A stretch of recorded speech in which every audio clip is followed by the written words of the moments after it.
You're watching PC Jack. To some, AMD's RX 50 XT series represents many things. To some people, this presents PC gamers with much more variety when it comes to RDNA 2's already expansive lineup of GPUs. To others, this refresh simply signifies a desperate cash grab by AMD to make the most of prices while the prices are actually beginning to drop on other cards. But in today's video, we're going to try and answer two very simple questions. Just how well does the RX 6650 XT perform, and most importantly, is it worth your time and money? To find out, I've spent the past week testing this card extensively to cover everything from 1080p all the way up to 4K gaming, power and thermals, and also overclocking because that's the way we do things around here. Now of course, if you want to skip to the gaming benchmarks or my overall conclusion, I will make sure to include timestamps in the video description. Firstly, before we begin today's video, let's take a look at what exactly is under the hood of the Powercolor Red Devil RX 6650 XT. Seeing as the RX 6650 XT is a refresh of the RX 6600 XT, we'll take a look at the specs for both to see how AMD has improved things. Both are based on the latest RDNA 2 GPU architecture on TSMC's N7 manufacturing process. Taking a closer look, the RX 6650 XT boasts 4 more compute units over the RX 6600 XT for a total of 32 CUs, as well as a boost to stream processors up to 2048. In terms of Infinity Cache, both GPUs feature an identical 32MB, but an important distinction comes with our memory bandwidth. Both GPUs feature 8GB of GDDR6 memory on a 128-bit memory bus. However, while the RX 6600 XT runs at 224GB per second, the RX 6650 XT boosts this up to 288GB per second. In terms of board power, the RX 6650 XT gets a significant boost up to 180 watts from 132 watts on the RX 6600 XT, but for the Red Devil in particular, we'll take a closer look at overall power consumption. Of course, another aspect of this refresh is going to be the higher clock speeds, but this will vary between AIBs, so we'll take a closer look at this for this model of the RX 6650 XT. Taking a closer look at the design of the Red Devil RX 6650 XT, this 2-slot cooler design is more than adequate given the low power draw of this card. Now, I haven't disassembled this card, but it doesn't appear that Powercolor have used thermal pads on the backside to dissipate heat through the all-metal backplate, which isn't essential, but it can still drop memory temperatures by a couple of degrees, so this still would have been quite nice to see. The cooler itself uses 4 heat pipes connected to a copper cold plate directly contacting the GPU die with a fairly dense thin array that is largely exposed, which is great for allowing air to exit the card rather than being blocked by a plastic shroud like a lot of other cooler designs. Now sadly, the card I got does seem to have a couple of slightly bent fans, but this doesn't affect performance. It's just a little bit of a cosmetic gripe that some people may be disappointed with. The card features a dual fan cooling setup with two 100mm static pressure optimized fans that also utilize a 0 decibel feature to allow the fans to stop under idle operation. The card requires both an 8-pin and 6-pin PCIe power connector in order to power the card. Now, while you can daisy chain a single PCIe cable, I would always advise using 2 where possible to lessen the draw on a single cable. One PCIe cable will provide up to 150 watts of power, along with the PCIe slot itself providing 75 watts, which in itself is plenty for this card, but it's still best practice to use multiple cables where possible, and even more so if you're intending to overclock. Lastly, in terms of display output, you get 3 DisplayPort 1.4 ports and 1 HDMI 2.1 port. The overall aesthetics is really nice and not as gamer-centric as classic Red Devil cards, but the RGB lighting is also really tasteful and is also fully customizable in Powercolor's Devil's Own RGB software, so you can control the LEDs on the end of the card as well as the Red Devil logo on the backside. For today's testing, I've paired the RX 6650 XT with my AMD test bench, which features a Ryzen 5 5600X on the B550 chipset, paired with 16GB of Crucial Ballistics running at 3600 speed, and powered by the Be Quiet Straight Power 11 FM 750W power supply. Now the one thing I did want to bring attention to was the fact that I did originally want to test this card on my 12th gen Alder Lake testbed, and unfortunately for some reason I could not get it to work at all. I was able to boot into Windows perfectly fine, but as soon as I installed the Radeon driver, I was instantly met with a black screen, and upon reboot just could get no signal whatsoever in the desktop. Now I tried multiple fixes in order to figure out what was wrong with this, and I even found that if I dropped the card down a PCIe slot that I was actually able to get into the desktop. Now of course that is not ideal when you're wanting to test the performance of this graphics card, as we will see the performance decrease in a lower slot. So now my best bet is that there was some sort of driver incompatibility with Intel, or perhaps there's some sort of VBIOS issue, but after a whole day of troubleshooting I gave up and just decided to go for my AMD testbed instead. If you've seen my review of the 12600K, then you would have seen there's only around a 4% difference between that and the 5600X, so our performance shouldn't be too drastically different. Additionally, I've paired this GPU with a more mid-range CPU, which is going to be more representative of the kind of person who is actually going to buy this card. So the performance numbers you will see today are going to be more indicative of the type of performance you would get if you had a similar configuration. Now the most comparable card I'll have on hand for this is actually the RTX 3060 Ti, in particular the Gaming XC from EVGA. Pitting both cards against each other should allow us to better gauge the overall performance of the RX 6650 XT, but also allow you to make a more informed decision on the card that you end up purchasing, whether it is the RX 6650 XT or something like the RTX 3060 Ti. Additionally, for both cards, I've enabled resizable bar support or smart access memory, and also ensured to run this on the latest edition of Windows 11 along with the latest NVIDIA and AMD drivers. For all of today's benchmarks, I've also overclocked both GPUs in order to get as much performance as possible out of both of them and see exactly how well performance scales when increased in the power. I spent a decent amount of time overclocking the RX 6650 XT, and I have to say I was quite impressed with how well I could actually increase the performance. If you are looking to overclock the RX 6650 XT, I will be uploading a tutorial showing you exactly how to do so later in the week, so make sure you're subscribed so you don't miss out on that. So, starting with clock speeds for the RX 6650 XT, the Red Devil RX 6650 XT at stock usually sits around 2722 MHz on the core clock, while the memory clock sits at 2178 MHz. As I explained previously, I couldn't quite overclock this card to over 3000 MHz without reaching instability, but I did manage to boost the core clock up to 2958 MHz, which is just under a 9% increase, while I was able to boost the memory clock up to 2288 MHz, which is a 5% increase over stock. While you will see later in the video that this overclock does increase our performance ever so slightly in certain titles, what's more interesting is its effect on power consumption. At stock, the RX 6650 XT uses around 144 watts under load, but with our OC we then see the power increase by 8%. We'll see exactly what 8% more power equates to in performance shortly. When it comes to thermals, it shouldn't come as a surprise that the Red Devil's dual fan design is more than adequate at keeping our RX 6650 XT cool under load, as we can see temperatures averaged around 58 degrees C under full load, while the fans remained pretty quiet. With our OC though, temperatures do go a little higher, but only by about 5C, which is nothing to be concerned with. Of course, I have tested both cards in an open air testbed configuration, so thermals may be a little bit different once you put these inside an actual case, but provided you have adequate airflow inside your system, you shouldn't have any problems with the thermals whatsoever.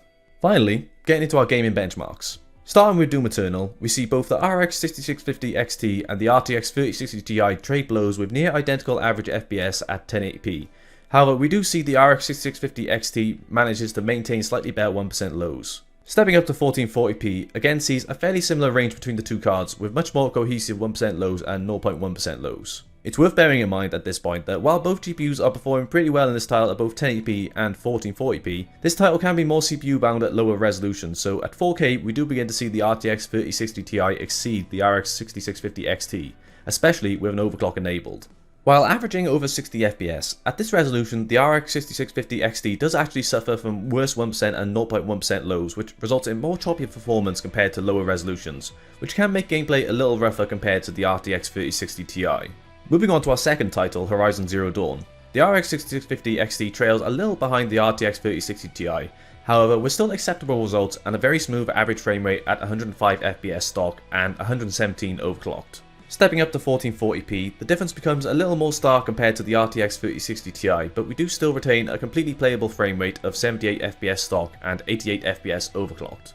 Now sadly, we see that the RX 6650 XT doesn't quite have enough power to push 60 FPS at 4K, but we do still maintain a fairly stable frame rate just above 40 FPS. Admittedly, this is at max settings with no upscaling options enabled, so with a little tweaking you could actually boost performance a bit on the RX 6650 XT, albeit at the cost of a few graphics settings getting turned down to around medium to high. Next up we have Far Cry 6, which, similarly to Doom Eternal, sees much more consistent and stable 1% lows compared to the RTX 3060 Ti, while maintaining near identical average frame rates. Again, at 1440p, we can see the RX 6650 XT maintain respectable frame rates at both stock and overclocked, but the RTX 3060 Ti does begin to edge out the RX 6650 XT. This appears to be a sign of things to come where things start to go south pretty drastically.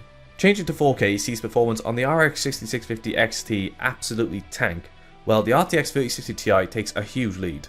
Now, I tested this multiple times and I couldn't quite believe how low performance was for the RX 6650 XT, but perhaps we will see improvements as better driver support rolls out, but either way, I won't place my bets on running this title under such demanded circumstances.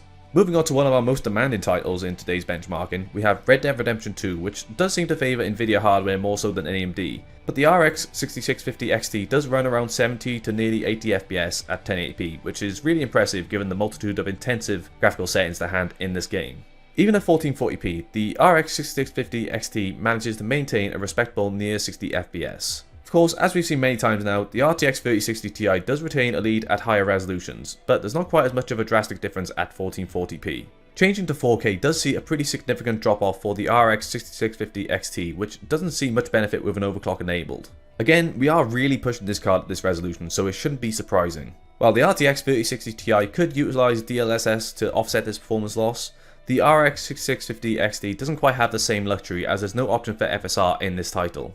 Looking at our final title for pure rasterization performance, Cyberpunk 2077 runs pretty well with the RX 6650 XT, but the RTX 3060 Ti does make a significant jump compared to the former. Moving on to 1440p, our average drops pretty quickly and performance starts to get pretty choppy with our 1% lows. Lastly, 4K makes this title pretty unplayable on the RX 6650 XT, with even an overclock not being able to help us out this time. Much like Far Cry 6, we can clearly see it illustrated that the RX 6650 XT is not cut out much at all for 4K in AAA titles. So if this is a factor in your buying decision, I would highly advise staying clear of the RX 6650 XT for 4K gaming. Rounding out our benchmarks, I've also tested a few titles that feature ray tracing to see just how well the RX 6650 XT holds up. Of course, RDNA 2 is AMD's first foray into ray tracing, with Nvidia already having a generation behind them, so it should come as no surprise that the RTX 3060 Ti completely outperforms the RX 6650 XT with RT enabled. For now, we'll be sticking to 1080p, but starting with Quake 2, we see the RX 6650 XT struggle to maintain even half of the RTX 3060 Ti's average frame rate, which is more than evident in gameplay. Returning to Far Cry 6 however, with DXR enabled, we see more respectable results with the RX 6650 XT only trailing slightly behind the RTX 3060 Ti. This could even be boosted with the addition of FSR in this title, but even without this, it's going to be a really enjoyable experience. Back in Cyberpunk 2077, but with RT now enabled, the RTX 3060 Ti still maintains a strong lead, but the RX 6650 XT does maintain average frame rates well above 60 FPS, but the experience is a little rougher with our 1% and 0.1% lows.